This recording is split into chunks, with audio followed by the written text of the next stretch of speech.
दोस्तों, आज की वीडियो में बात करेंगे बसपा के आकाश आनंद की।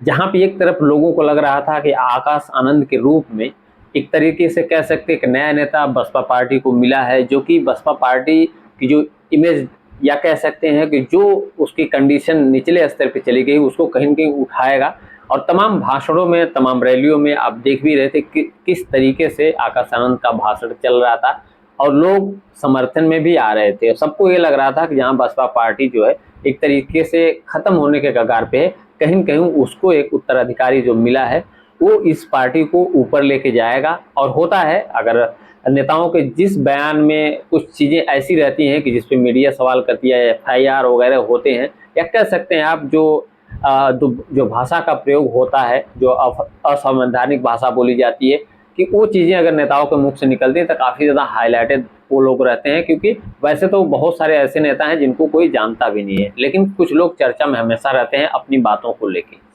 तो आकाश आनंद वही कर रहे थे। आपको बताएं कि जो बसपा के कोऑर्डिनेटर बने थे, मायावती ने उनको लाया था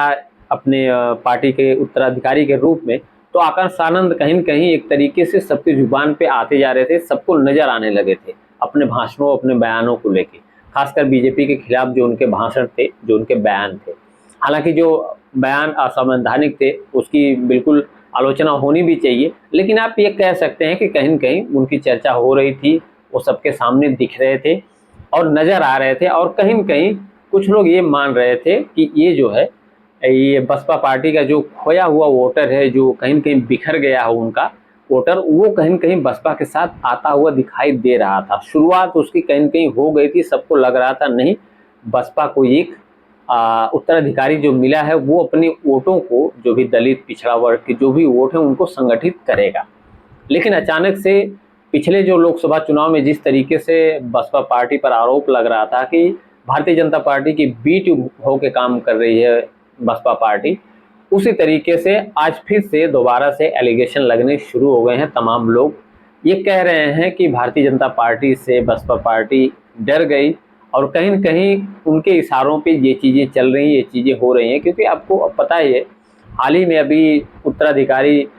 के पद से, मतलब सारी चीज़ों से आकाश आनंद को हटा दिया गया और मायावती जी द्वारा ये भी बोला गया कि अभी वो परिपक्व नहीं है और जब तक वो परिपक्व नहीं हो जाते तब तक जो है कि उनको इन चीज़ों से बाहर रखा जाएगा। आप सोचो कि नेताओं के तो बयान वायरल होते ही रहते हैं, तमाम चीज़ें बोली जाती हैं भाषणों में। बहुत सारी भाषा ऐसी होती है कि बोली जाती है नेताओं द्वारा, चाहे भारतीय जनता पार्टी के हों, चाहे और पार्टियों के नेता हों, और वही कहीं न कहीं चर्चा में भी रहते हैं। लेकिन बसपा के एक नेता द्वारा, जो मतलब ये कह सकते हैं युवा नेता है, उसके द्वारा अगर कुछ बातें बोली गई जिस पे एफआईआर भी हुआ, तो क्या मायावती इससे डर गई? और आप कह सकते हैं ना कि जो नेता की परिभाषा होती है, नेता अगर एफआईआर से डर गया या किसी की धमकी या फिर किसी पार्टी से डर गया, तो फिर वो चुनाव क्या लड़ेगा, वो फिर पॉलिटिक्स क्या करेगा? ये चीज़ें आपको पता ही है। तो कहीं न कहीं आकाश आनंद जो चीज़ें रैलियों में बोले भारतीय जनता पार्टी के खिलाफ, तो उसके बाद मायावती, एफआईआर होने के बाद मायावती उनको उनके पद से हटा दी, या फिर ऐसी जो उन्होंने जो भाषा लिखी कि नहीं, जो परिपक्व नहीं है वो, तो कहीं न कहीं एक संदेह पैदा करता है। और इसी आधार पे कहीं न कहीं लोग जो है ये टिप्पणी भी आजकल कर रहे हैं कि भारतीय जनता पार्टी से बसपा पार्टी या मायावती जो है डर गई हैं, इसलिए उन्होंने आकाश आनंद को उनके पद से हटा दिया है और कहीं न कहीं फिर से भारतीय जनता पार्टी का सपोर्ट कर रहे हैं। क्योंकि मायावती ने अभी हाल ही में कुछ जगहों की सीटों के उम्मीदवार बदल दिए, जहाँ पे भारतीय जनता पार्टी को वो उम्मीदवार सीधे तौर पे नुकसान कर रहे थे, उसके वोट का बिखराव कर रहे थे, उनको बदल दिया। बस्ती या आजमगढ़ या फिर जौनपुर की अभी हाल ही में आप बात कर लें तो बहुत सारे कैंडिडेट को बदला है मायावती ने। और जस्ट उसके बाद जो है आकाश आनंद भारतीय जनता पार्टी के खिलाफ बोले थे, जिसपे एफआईआर भी हुआ था शायद,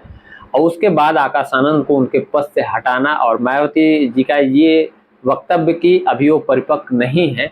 तो कहीं न कहीं संदेह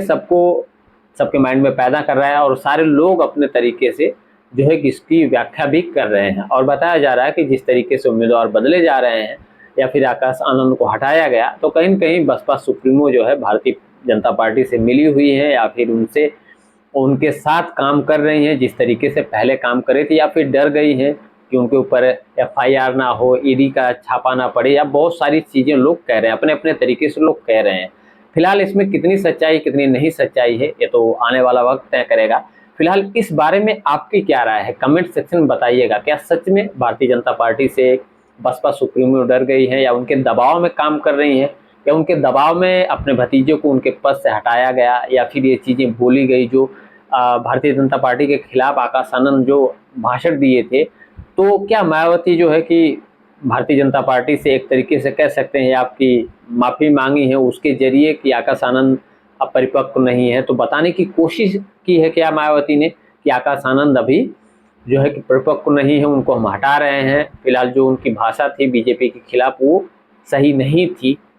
तो ये चीज़ें कहीं न कहीं सबके माइंड में चल रही हैं और खटक रही हैं। सारे लोग यही कयास लगा रहे हैं कि कहीं न कहीं बहुजन समाज पार्टी की जो प्रमुख हैं, सुप्रीमो हैं मायावती, वो भारतीय जनता पार्टी से या तो मिली हुई हैं या फिर जो है डर गई हैं। फिलहाल अपनी राय आप कमेंट सेक्शन में ज़रूर दे दीजिएगा, और नए हैं तो चैनल को सब्सक्राइब करके सपोर्ट भी करिएगा। मिलते हैं नेक्स्ट वीडियो में। जय हिंद।